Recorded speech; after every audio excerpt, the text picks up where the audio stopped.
Hey, my name's Jeff Miller. I own ChristianGhostwriting.com. I'm a partner in ChristianMan.me.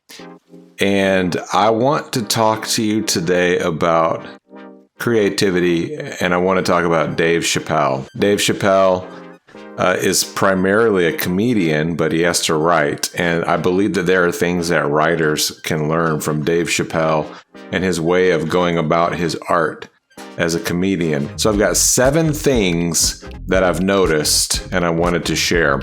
The first thing is that Dave Chappelle pretty much does whatever he wants.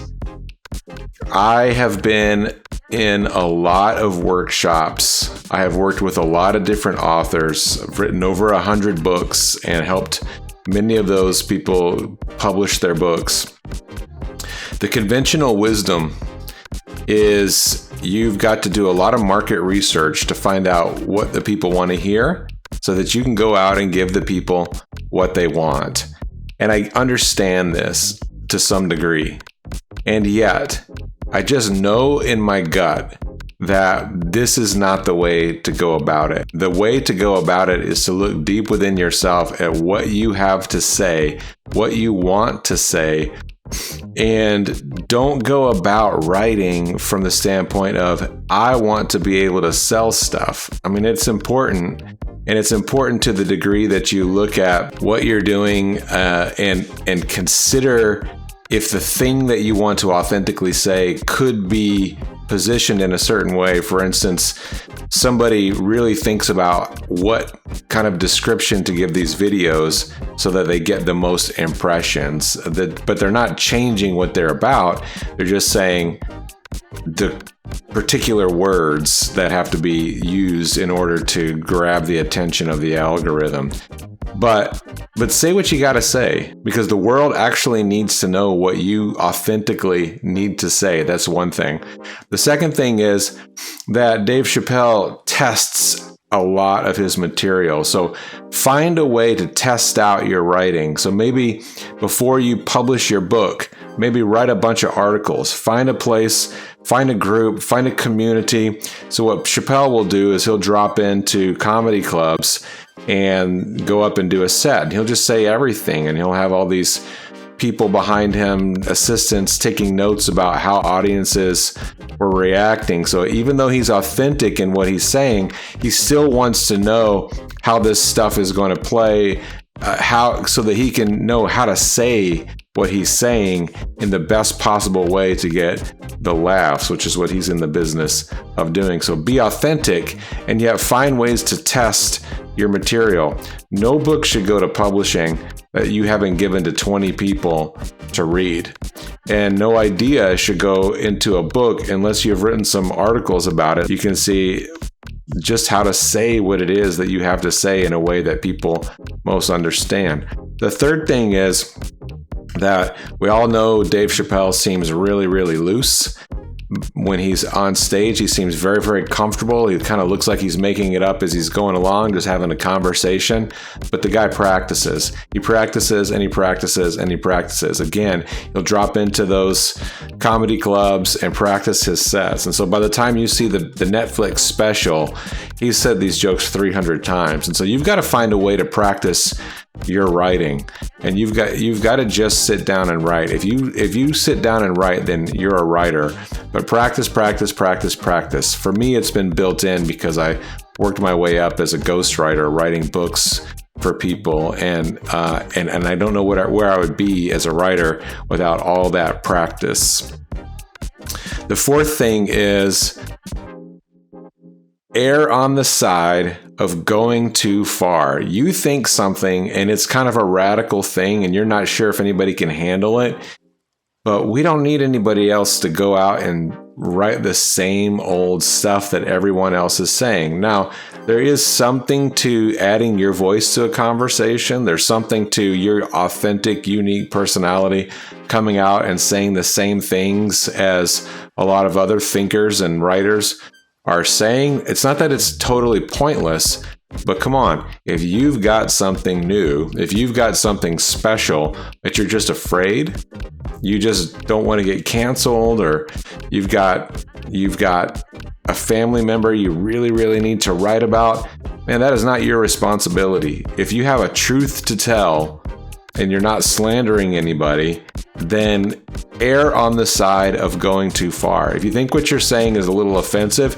just err on the side of going too far. Maybe you don't have to go all the way and burn down your whole career, but err on the side of going too far. I mean, so many times people thought that Dave Chappelle was finished.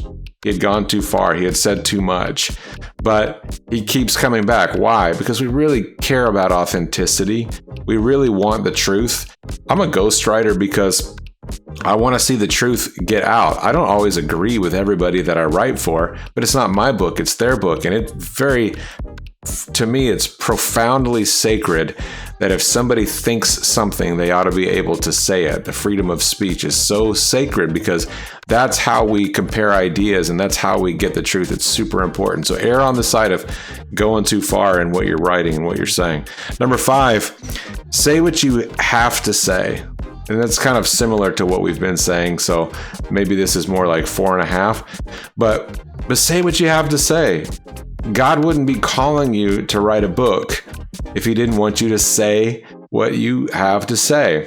Again, being a ghostwriter is so fun. I love working with other authors and helping them to get their message out on the page, but it also creates in me a longing to say what I have to say, because I think there's something about authenticity and there's something about accountability, that you're willing to put your name on your word, that you're willing to put your name on the things that you say and that say things that come uniquely from your heart. That's important. We need that voice in the world. So say what you have to say. Number 6, if you look at one of his Netflix specials, I saw somebody else point this out, that it's full of jokes, but the whole special is one long joke. And that's really the same for a book. It's full of wisdom, but you really need to have one overarching theme. If you're writing a nonfiction book, at least, you need to have some main point that ties all the other subpoints together. So that's really crucial. If you have 2 main points, then just make 2 books. Don't try to give me a book with more than 1 main point. You could have 20 subpoints, but make sure that there is 1 main point to your book, because that really ties it together, keeps it interesting, and makes me want to continue reading it. And the 7th thing is this idea of misdirection. He's a real master of this, where he sets up a joke and tells it in such a way that you think that you've heard the joke. He'll say something and you think you've heard the joke and you're like, oh, that's funny. But then he'll give you the zinger at the end that you find out the joke all along was this other thing. Use that in your writing if you can. See if you can do that. We really love to be tricked. Especially, it's kind of a delightful thing when you realize that an author has set you up and then tricked you and then given you a very, very memorable redirect. So think about that. Think about your stories. Think about especially in fiction, but even in nonfiction, think about the stories that you tell to set up your points and figure out, how can I make them think I'm going this way, keep them engaged, and then come in with no, it isn't that though, it's this.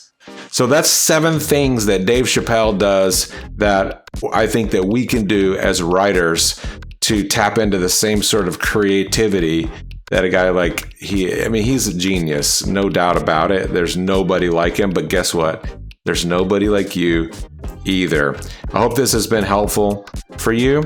You can actually book a conversation with me if you want to talk about your book, if you want to talk about having a co-writer or a ghostwriter, if you want to talk about taking a writing course with us at christianghostwriting.com. I'd love to talk to you. I always put my Calendly link in the description. I'll keep doing that as long as I can manage it. So otherwise, get out there and write something. Be yourself. Have a great day.